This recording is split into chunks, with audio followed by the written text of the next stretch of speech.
Hi, guys. Welcome back to another episode of Val's Corner. I'm your host, Valerie Bropleh, and we are having corner conversation with Val.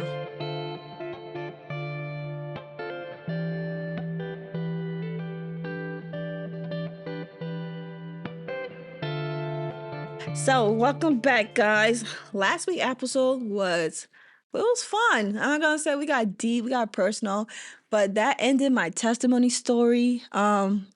Series in a sense. So we're on to lighter and happier things. This episode I am very excited for. You're gonna meet them in a few seconds, but I have guest stars. They are fun. I love them dearly. But today episode we'll be talking about the life of pastor kids and kids. I said case.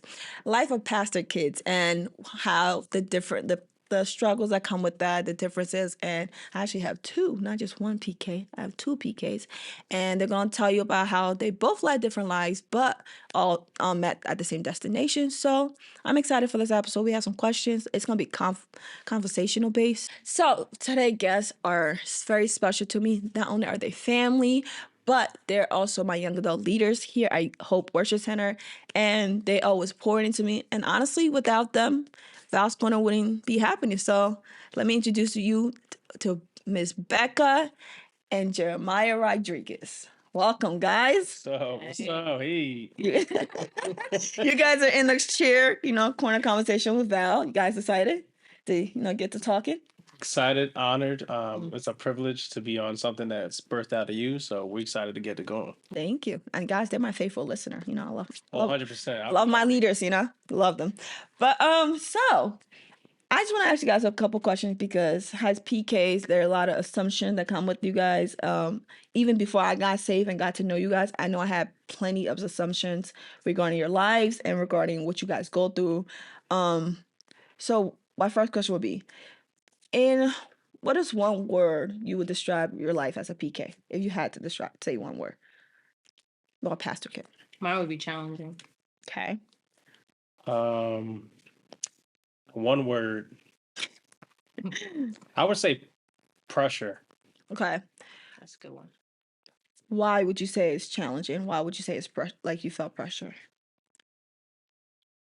All right. Ladies first, of course. For PKs, it's like all eyes are on you.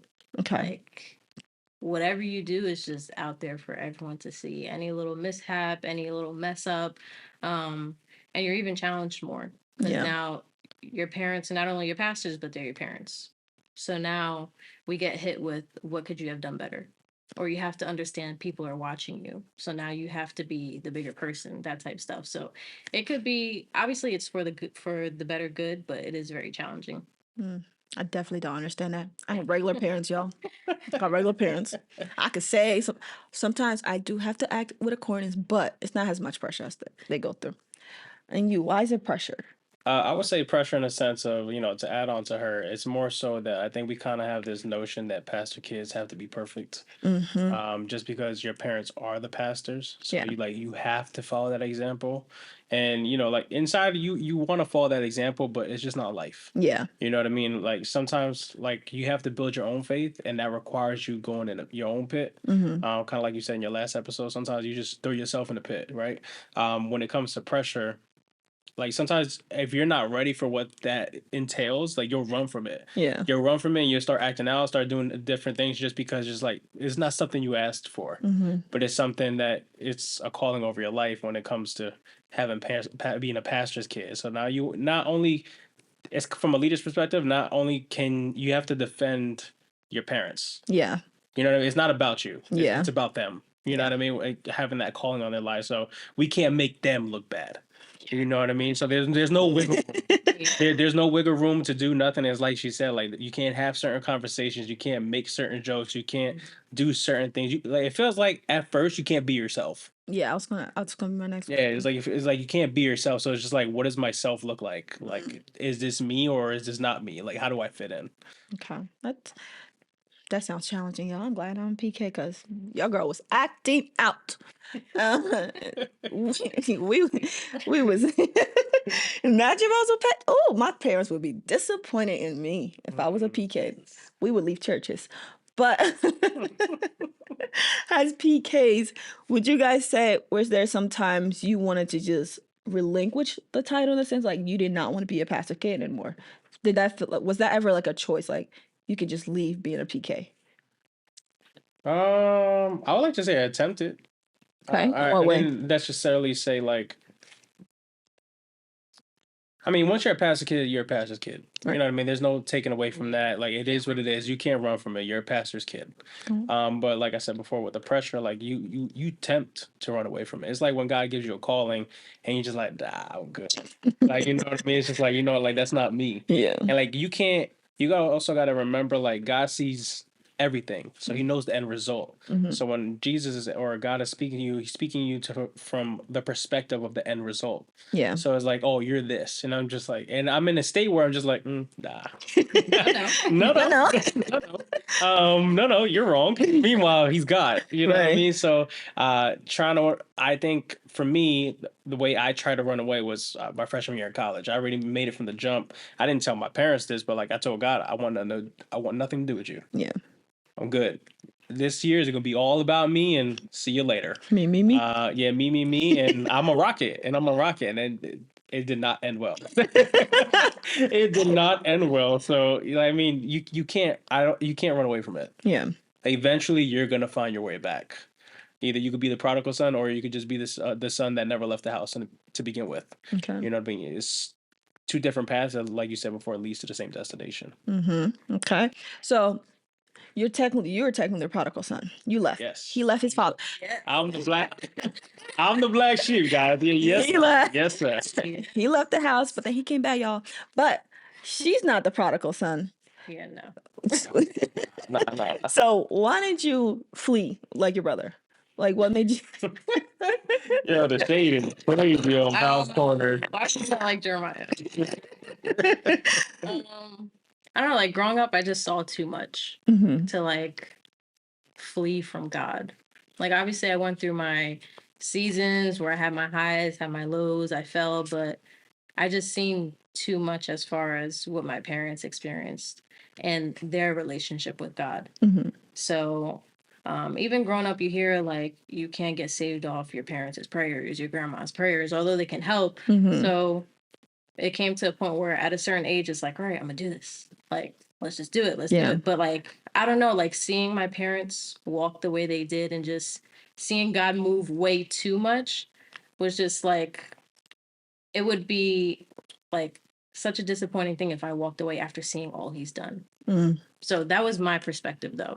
So growing up, obviously in the church and everything, like, especially I wasn't even born yet when they were when they were at the church that we're at. Like I literally was not born, and then we were there until I was 18. Wow. So growing up and you're just in it, it's like all you know, and it's like seeing the benefits that come out of it, because God is not just about benefits. Yeah. But just seeing how you can form such a relationship with such a God as this, who provides you benefits even though you don't deserve it. It was never a thought for me to like, let me run from this. Like, I was just like, hey, church. Like, so let's go. So it's like, hey, let's do it. Like, so yeah. Nice. Well, I wish that was for me. No, guys, that was not for me. So for me, I grew up Catholic. It's like, that's all I knew because my family was Catholic. So I wouldn't say it was forced upon me, like being a Catholic, because like your whole family is Catholic. It's like you had no choice. Yeah. There was no other faith. So for you guys growing up in church and stuff, would you say like your parents kind of like forced God on you, or is something you guys wanted? Like you genuinely just wanted a relationship with God, or? Definitely I didn't ever feel forced. Okay. That's one thing I can say with like 100% confidence, because obviously as you're younger, your parents instill like values and morals into you. Yeah. So the relationship with God was something that was instilled. So with me, my sister Vanessa, and then Leah, Marcus and Becca weren't even born at the time. That's my siblings, just so y'all know. Let's follow. Yeah, we're two of five. We would have Jesus time in our living room, and it was like one of the best memories. Were you? Yeah, I was small. But I don't really count her, to be honest, because like wow. Like it was just like so vivid to me, like those memories, like especially Kurt Franklin. I love Kurt Franklin. Wait, what did Jesus Town consist of? So Jesus Time consisted of us meeting in the living room, right, and we had those old stereos back then. So like, Because you were like fat ones. Talk about surround sound before surround sound was surround sound. All right. for us young people, we don't know what that is. Yeah, So yeah, we're talking about box. We're talking about the big box television, like the anything you could find, like the top of the notch. Okay. wow. So they would put on worship music, or they would put on Kurt Franklin. Most of the that's how I was introduced to Kurt Franklin. And we would sing Brighter Day. Ooh. And yeah, something, and I love that song, and it's still, yeah, saxophone. My father would pull out the saxophone, the alto sax, because he would play. He plays by ear. Go ahead, Pastor. Yeah, so like depending on his mood, of course, if he was feeling in the spirit. But yeah, I remember it vividly. Like we would sing that song, and then the chorus part where it's just like Brighter Day on the men's side, and then Brighter Day on the women's side. I remember me and my father would do obviously the men's side, and it would be Pastor Liz, Leah, and Vanessa. We would go back and forth, and I remember it, and it was like so much fun to me. I was like, yo, this is dope. This is so much fun, and it never felt forced. I look forward to it. Aw. And then coming like Saturday morning, if there was, if you heard gospel music in the background, you knew it was gonna be a good day. Like you already knew, like you already knew. Clean. Yeah, the house is gonna be clean. There was gonna be like a full platter from Pastor Liz and stuff like that. You already knew. You already knew what was up. So it never felt forced. It actually felt like it was just genuine. Yeah. You know what I mean? It was just genuine, and I just was like, all right, cool. Obviously, you don't really understand. Yeah. But it's just like, all right, this is something I want to tap into at that time. Nice. Yeah. The only thing that was forced was they tried to get us to church earlier than the time it started. We were trying to go on strike. It's like, no, we're going at regular time, and it never worked. Y'all feel? Had to get to church early with the pastors. But no, yeah, like he said, like they made it fun too. Like I remember I had to be like 6 or 7 at the time, but my mom would always tell us, like, I'll give you money if you go and read a scripture and you have to write what it means to you and what you got from it. So I go in my room like, like they just made it fun. So I'm like, I'm learning, I'm getting money. What's up? Yeah. Like, I'm 6, 7. So they always made it fun too. It was never like you have to, and if you don't believe, you're crazy. So I feel like that's what helped all of us too. Like they gave us space to experience ourselves and to breathe ourselves, and for us to learn how to pray on our own and stuff like that. So that's tough. I definitely did it right. 1000%. My pastors. 1000%. Yeah. They're tough people. So for one of the assumptions that I had as pastor, because you see two lives when it comes to like pastor, like the strict pastor kids, the ones who are in church, who's doing what they're doing, everything. But then on the side, there's because they make shows about pastor like these PKs and things like that, which we're not great because right. It's like you see on these TV shows how they publicize or like dramatize pastor kids and things like that. In the show, like they'll be going to church. They were the ones going to church, dressing nice, but then on the side they were in the club at 2 a.m. So that was like the perception, as many of us believer had, like even like you guys it was like a front, like you guys were putting up a front. Did that ever feel like that for you guys? Like you guys felt like you were putting up a front in church, but then couldn't live your regular life? I'm not sure. I'll speak from the black sheep perspective. Right? Black sheep. So I never felt like it was a front, but now looking back, it was a front. Like when you're in it, it's different. Yeah. You know what I mean? Because you're feeling all these things where you may want to run away, or I don't want to feel the pressures of it, so I'm going to do my own thing. So, my freshman year at college, I was doing those things. I was drinking, never got into smoking. That was never my thing. Not going to class. I was partying. I was going to clubs. This is why we can relate to each other. That's what we don't want to pour. Yeah, I was doing all those things, and it felt good in the moment. Yeah. I won't lie. It felt great in the moment, but after a while, it was just like, what is this? You know what I mean? You know what I mean? So like after a while, you just get over it. I got over it really quick. You know what I mean? But that doesn't mean like you don't. you don't continue to mess up. Yeah. You know what I mean? Like you try to find your way back, but like understanding to give yourself grace because you are gonna mess up. It's just bound to happen. Yeah. So in that time period, it did. Looking back, it was a front, 1,000%. It's easy to play. I always say this all the time. Christianese and play church and stuff. Yep. It's easy. And when you grew up into it, you know when to lift your hands. You know when to stand up. You know when to say hallelujah and stuff like that. So yeah, it can be an act. But when it becomes real, it's different. For me, it was challenging only because everyone has such a huge misconception on how pastors' kids are supposed to be. Yeah. And who they are. So when I got to college, although I knew who I was, the minute people found out, like, oh, she's a church girl, it was like it made things 10 times harder for me because I'm like I wasn't lying. I'm living the right way, but everyone's like, all right, like let's see, she's gonna show up to a party. Or, Yeah. we're gonna see her slip up. We're gonna see her do this. Like, I remember I went to actually one of our EOF counselors, and she even told me like, do you know all eyes are on you? And I'm like, why? She was like, everyone found out your parents are pastors, so all eyes are on you. And I'm like, Yeah.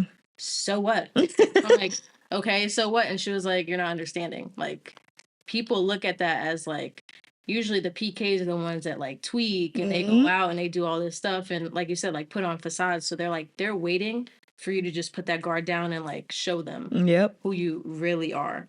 But in turn, when I spoke to her weeks later, she was like, they don't realize that this is who you really are.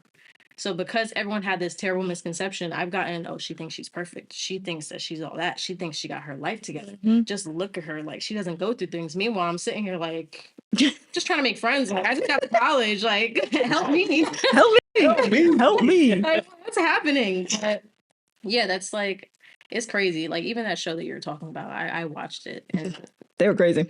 It's insane because like, part of it is real life. There are some PKs who are like that. Yeah. Like, in the church, you see them, hi, God bless you. And then out of the church, they are not anything like how a PK should be. So for me, it was more so of a struggle because it kind of put like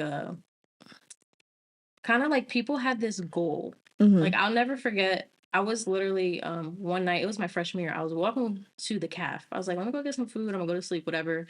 And the building I had to walk through, they were having a party. But you got to walk through. I'm not walking outside. So I just walked through the building to go to the calf. And this one kid stopped me and he was like, I'm literally betting on the day that you come to a party. He's like, I'm literally waiting for it. And I'm like, it's not going to happen. He's like, nah, we place bets. I'm like, what? But like, it's crazy how like all eyes are on you and people have that misconception of like, PK, like, all right, church girl, okay, all right, bet, but we're going to see you tweaking. So it made it hard in the sense of like, I had to wonder, like, do I really have to sit here and prove myself? Or, like, should I just let my life live out and the God in me just live out the way I'm already living? So it was something I struggled with, I would say, for a week. But then I was like, why am I tweaking? I am. Yeah. Like, I know who I am. And, like, I'm not faking nothing, so I might as well just... And once I made up in my mind, like, I'm going to just do me. I'm going to be how I'm supposed to be. It never really bothered me after that, but... It did put like a huge, like almost like a weight, like, hey, everyone's watching you. Yeah. But pressure. I mean, yeah, pressure. There it goes. Pressure. Well, I can say personally, because we went to college together, y'all. So just for the way you were living, you inspire half of us to come to church. So I want to, thank you for not giving in because I too would betting on you going to a party when I found out you were a PK. I ain't gonna lie. Nah, cause like it'd be the one. It'd be the one closest to you. They ride for you. Nah, I ain't ride for her yet. I ain't ride for her yet. I really don't want. So honestly, because we're like, nah, it's too good to be true. There's no way. Like you literally went to school like 4 days a week. You went home on weekends. She had her clothes packed for the week, and then we'll go home. I remember. Like she was never caught slipping. I'm not gonna lie to you. We was waiting for you to like, she gonna take a drink. Like, I took a little drink. She ain't taking one drink. Never. So I want to thank you for being like faithful to God and not being the stereotype because your girl would have been tweaking. That would have tweaking. So there would have been no salvation for Val. But because you were faithful and you knew who you were, I felt like that was just God's assignment already. Like he was leading you there on the right path. Because if you had came unsure of yourself, trying to figure yourself out, we all would have been gone to the devil. Lost it. We would have lost it. So, so I feel like I was all always his intention, always his plan for your life, for you to be steadfast, like, because you had to like lead us. No pressure or anything. Thanks. But at the time, you know, I felt like I feel like that was your whole, like, I don't want to say your whole purpose, but like your whole assignment going to GCU, because I wasn't supposed to go to GCU. So it's like the fact that we all met there, God, like straight God, because Start calling you Moses. nah, she let his people.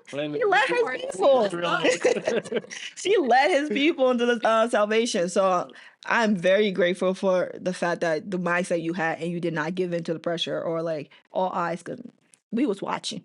Yeah, we was no pressure, but like we was watching her. Like, there's no way she's a PK. Like, I remember the first time, like, we're doing an EOF thing, and she's like, "Yeah, my parents are pastor." I said, "Ooh." Yeah, I got so many eyes. We're like, ooh. It's in the lie. So like, my parents are pastors. We didn't believe her. Like, we thought the lie was just your parents were pastors. Yeah, I got she's so like, many "No, eyes. I'm like, what? Like, because you don't really meet. Just know. You don't really meet PKs. You see them on TV, so it's like the C1. It was like that actually was a real, like, genuinely living for God. It was like, ooh, this is rare. Okay. Let's see if we can trip her up. But I'm very grateful you did not, because now we're here. So thank you for that.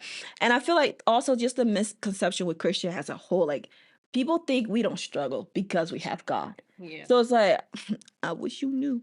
So what would you say? Not just as PK, because you guys said it's a challenge and like you got go through, but like as Christian in general, like what would you say to people who think we or you guys don't go through any like hardship or any challenges? Like, what would you say to that? I will go ahead. It's not true. I mean, it's not true. It's not like we have this superpower, Right. You know what I mean? We are humans, Right. You know what I mean? We are humans.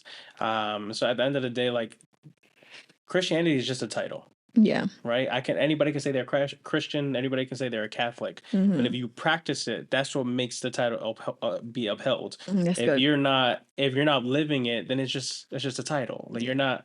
Anybody can say they're a Christian. That's true. You know, oh, what are you, Catholic? Do you go to church? No. Okay. Right. So you're not Catholic then. Yeah. You're not that. You know what I mean? So, I think people just need to understand that we're humans just like anybody else. Yeah. Like, we fall down, and just like anybody else, we have feelings. There's things that we go through. Yeah. But you know, like, it's kind of like the word says, like, you surround yourself with wise counsel. Mm-hmm. I think that's why there's a perception there too that, oh, they look like there's no chink in their armor. Yeah. No, there is. You know what I mean? Like, and I can speak like from myself. Like, when I want to like wild out because I'm just frustrated or annoyed, you know, sometimes like she's the person I'll talk to, or Pastor Liz, my mom, she's one of the person. This one thinking, this one. She's like, you can't say that, right? I'm like, listen, I just need to get this out right now. Right. When I talk to him, it's just peace and kumbaya. Exactly. You know what I mean? So like, we all go through stuff. Yeah. You know, I'm not always happy. I don't always feel like reading my word. I don't always feel like praying. You know what I mean? It's the freedom of choice, right? The freedom, you know, free will. I get to choose that. So it's a daily choice whether I want to do those things. So, you know, we go through stuff, yo.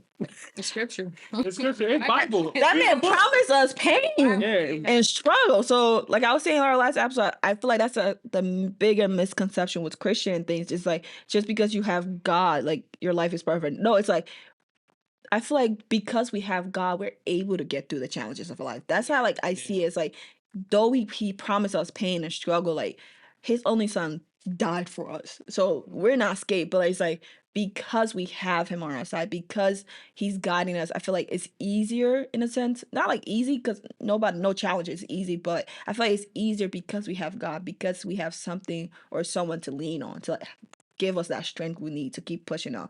So I would say that misconception is dead, because we be dying. They're dead in the water. Because like, as Christian, we literally have to die to our old self. Die to our flesh. Die to our flesh. And that ain't easy. That's what Jesus did. He died to his flesh. He really did. That man really died and saved us. And he was perfect. So Right. what makes you think like we're any different?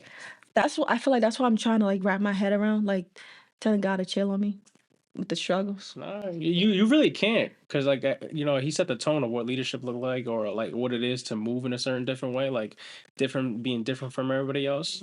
And he went through things. Yeah. You know, he told the Lord, like, listen, like, my flesh is weak, but my spirit is willing. Like, take this from me.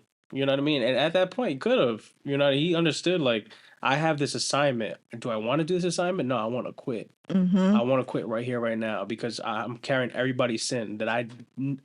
And rightfully so, he could have dipped if he wanted to, at any point. But he said, "Nah, you know what? I understand. I understand my assignment, so I'm gonna fulfill it." So like, we're not exempt from any of it, That's true. and we think we are for some reason. Like, I don't know. That's me. I ain't gonna lie to y'all. Sometimes I'd be like, exempt me. Take me off the list. Exempt me. Exempt me. give me a slip, yo. Give me a waiver. Nah, give me like a free pass this month.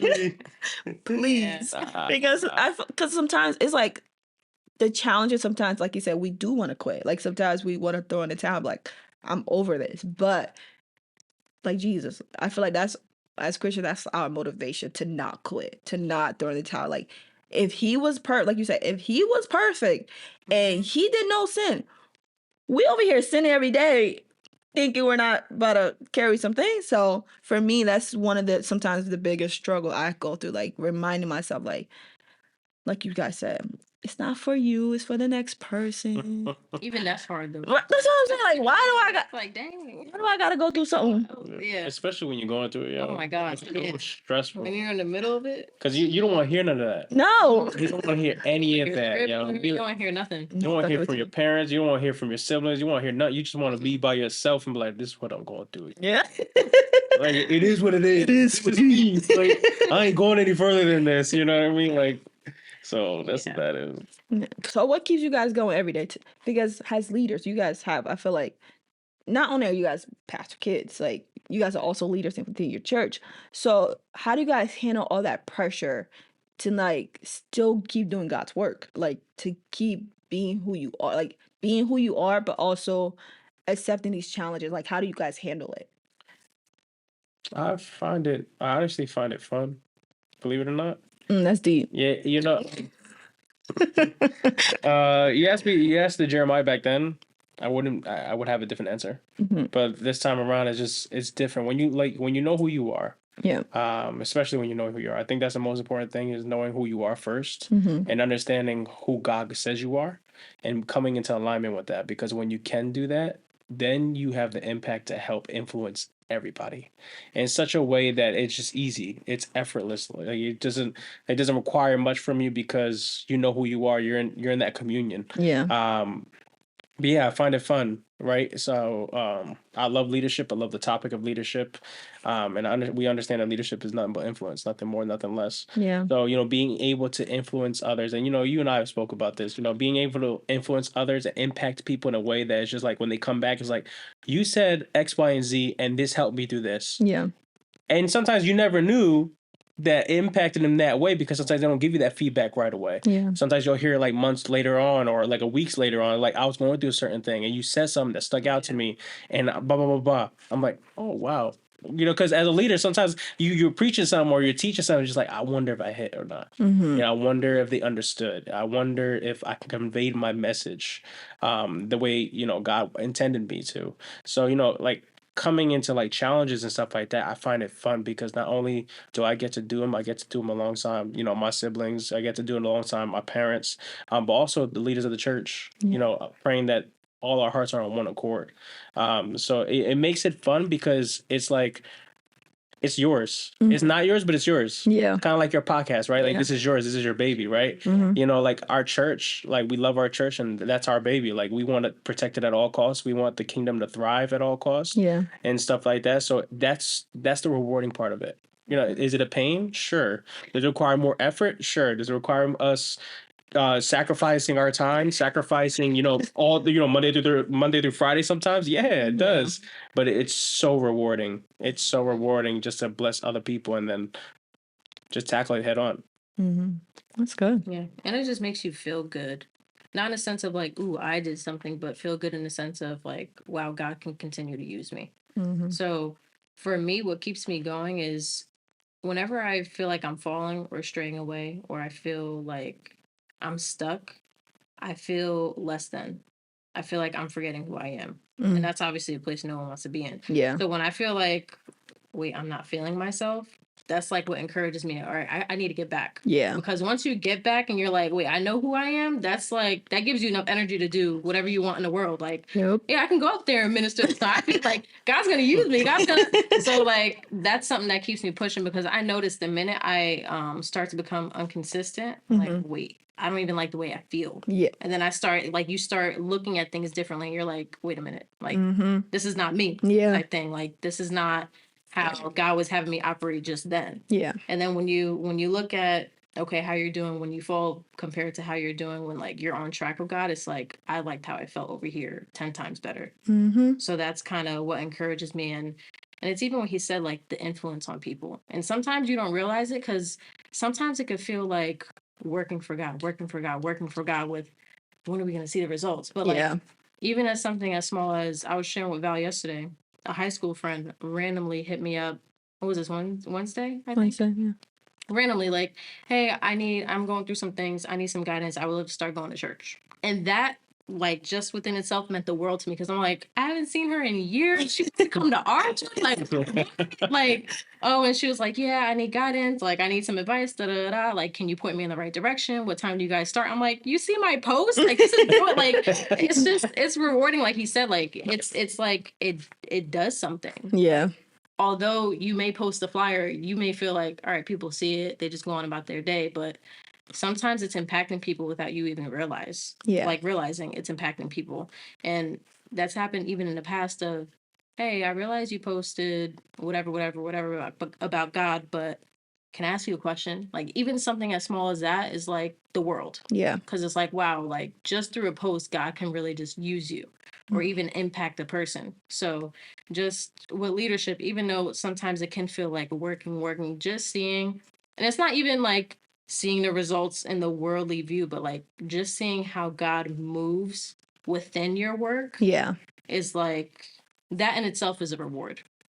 Yeah. So that's what keeps me pushing. But yeah, and it's like you said, like with all the leaders, even the pastors, like just seeing how humble everyone is, like, and seeing everyone on one accord, because it's hard to find leaders all within like the same, who's on the same page. That is true. So seeing everyone on one accord, as far as this is for God, it's not for man. It's not for, although it could be challenging as far as like, but I feel this way. And sometimes you gotta right. So like, it's just rewarding, and especially when you come together with the right people who have the same heart as you. That's fire. That's why I feel like hope, like we could all say hope is our baby, because everyone has the same heart towards building and growing for God's kingdom. Yep. I love hope.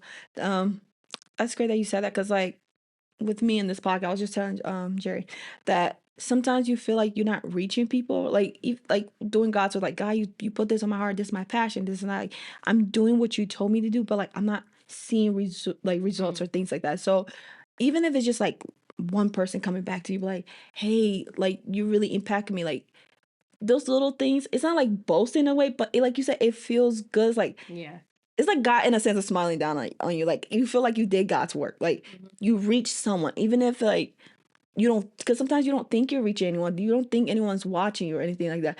But pastors always say, like, people are always watching you, even if they don't say anything. So even like when you get that little feedback, like, hey, you helped me out this way. I appreciate you sharing your testimony. I appreciate you preaching a fire word. Those little things is like, wow, like it feels like a sense of accomplishment. Like you did what God said, like told you to do. Like you listened to him and you are on the right path. And then like, because sometimes it's hard. Like sometimes it is a lot of pressure. Sometimes you do want to quit, but we don't quit. We just keep pushing. And Jeremiah always said, he likes to say, I'm here. That statement is easier said than done. All right, I'm not like. I'll be telling people, yo, it's easy to. It's like you said, like when it's easy to be in the moment and be like, yeah, we here, I'm here. But when a situation needs you to arise and say, I'm here, when you tired, and you tired, like I'm here. That's why, like, I teach the young adults alongside with Becca, of course. But that's why I said, like, sometimes in the gym, I don't feel like being there. That's real. Like, it's real. I love the gym. Everybody knows that about me. But it's like sometimes you genuinely don't feel like being there. So I gotta hit myself with like, I'm here. I'm here. Let's rock. I'm here. And then once it kicks in, once it clicks, because that's it. It's done. Like I'm ready. I'm already in it. Let's make it happen. Let's execute. Let's get the result. So that's the way. Yeah, I need that mindset like you have for the gym because I say I'm here for other things when I don't want to. Me and the gym, we not on one accord. I did it once and I'm like, I'm here. I went to the gym. It was rainy. It felt good. But we wasn't here the next day. We weren't there. But Fair enough. I need to build that mindset, you know. Yeah, you got it's all in the mind. That's it. It's all in the mind. It's all in the mind. I'm gonna speak to the Lord to like help me with that because hallelujah. Talk to him for me too. Yeah, because I gotta lose some weight, you know. But that's all God's timing, you know. It's all God's time. You know, God, you know, Jesus saved us all. Why we gotta shed a few? Because you gotta execute. You gotta co-labor with him. All right. Come on, it's true. It's true. Why he getting biblical about the gym, bro? Right? Bro, exactly. It's your temple. Yeah, come on, bro. Pastor Liz. I just heard her. It's true. Your temple. She did a whole word on that. You gotta teach them. Come on. Yeah, and you gonna feel better afterwards too. So when I'm here, I gotta go to the gym, right? All right, we'll pray about it. You gotta work out physically, mentally, spiritually, and emotionally. Come on. So much word. You know, that's deep. Saying. That's so deep. But I feel like that's the end of our podcast. Do you guys want to have anything else you want to share? Like, speak on before we end? Stand. Oh, last episode when I had said they ruined the word for me. That's who ruined the word for me. It was Axel. But you guys took part in ruining the word for me. She's not telling the whole truth. Right. So we didn't. That's the end of the. we didn't start that. I just want to let you know, 2 individuals by the name of Axel and Isaiah started that. We just hopped on the train. Amen. Deacon. Amen. That was a good word. That was a good word. Good word. Stand. Just stand. Stand. When you don't know what else to do, just stand. Yeah. Just stand. Even in your corners. Just stand up in your corners all the guy, you know. Say I'm here. Wow, 3 things you gotta do. Stay in your corner, stand, and say I'm here. Mm-hmm. That's it. That's all. I'm here. That's it. Be ready for that though. That's a lot comes with that. Oh, for sure. Ooh, that's a lot of power in that. So, but I just want to say thank you guys for coming. You know, yay! Of course, you know, you guys inspire me every day. To help me want to be better because of you guys and your persistence. Like I said last episode, because of you guys last year, going through what I was going through. That's the only reason we have Val's Corner. So I just want to say thank you guys. There's some of the faces to those who helped me, you know, our spiritual warfare. They were the one nagging on me, y'all. So be very thankful to them because if they were having like 10 different talks with me, I wouldn't be here. So very grateful for you guys. I appreciate you guys so much. Not only, like I said at the beginning, not only are you guys my leader, you guys are literally family. I love y'all. You guys put up with me in every aspect. I'm gonna literally I'm gonna always at our house, yo, all the time. But let's pivot real quick. We want to thank you. First off, it's an honor and it's a privilege being here on your podcast, right? Mm-hmm. But it's even more of an honor and privilege to see your growth. For you to build up the strength to start a podcast. You know, a lot of people talk about doing certain things, but they never execute. Yeah. So the fact that you're executing, it not only shows us your growth, but it shows us that, you know, our fruits of our labor. Yeah. You know what I mean? So it goes back to like, oh, you know, you're teaching, you're preaching and hoping the young adults or whoever you're teaching to gets it. Yeah. And you're getting it. So now that you're here and you're doing it with confidence and, you know, it's rewards. This is the reward we're talking about. Just, that's why I'm always tuning in every Tuesday. Like, and when you took a few weeks off, I was like, yo, dog, where my episodes at? Where my episodes at? I'm trying to listen. Like, what happened? You know, we need to stop. Momentum. Right? Nah, but like, this is the rewarding part for us. Thank you. So we thank you and we honor you and we love you. Very proud of you. Oh, thank you guys. Very proud of you. I'm gonna cry here. But that just brings us to the end of our episode. This was a really good episode. I hope it gives you guys more of an insight of the challenges as Christian or just even pastor kids. It's not like you see on TV all the time. It's not all that picture perfect. There's more that comes within it. So I think it gives you guys a better understanding. Also, just not to judge people because I was once a person who is judging people from the outside. So sometimes it takes time for us to look within ourselves and what we're going through, and just knowing Christians are humans. They go through things just like everyone. We have our struggles. We do fall short. But God gave us grace to pick ourselves up back every time, and he forgives us. Don't mean we can abuse that grace and just keep falling because we want to fall. But it just shows that if we do fall, we do fall short of his glory. We have someone who will forgive us and love us unconditionally each time. So I hope you guys will aspire. Also, come to Young Adults. Those are our leaders. You hear their story. You hear how fire they are. We meet every Monday at 6:45. And trust me, before we just do the teachings and stuff, when we took over, Jeremiah Rodriguez was on fire, y'all. I call him Jerry. He was on fire. He would ask us what we took from the lesson, and we were just still taking it in. So come Mondays at 6:45 because they be tough. So that brings us to the end of our video. I have to do my influencer spiel. Don't forget to like, comment, share, subscribe, listen. And also big shout out to my producer, Vanessa. She is amazing. You can follow her on Instagram at vanessafilms.com. Well, it's not .com. I would say .com, but on Instagram, she's fire. You can borrow her, but you cannot keep her. She's mine. So thank you guys for listening, and I'll see you guys in the next episode. God bless.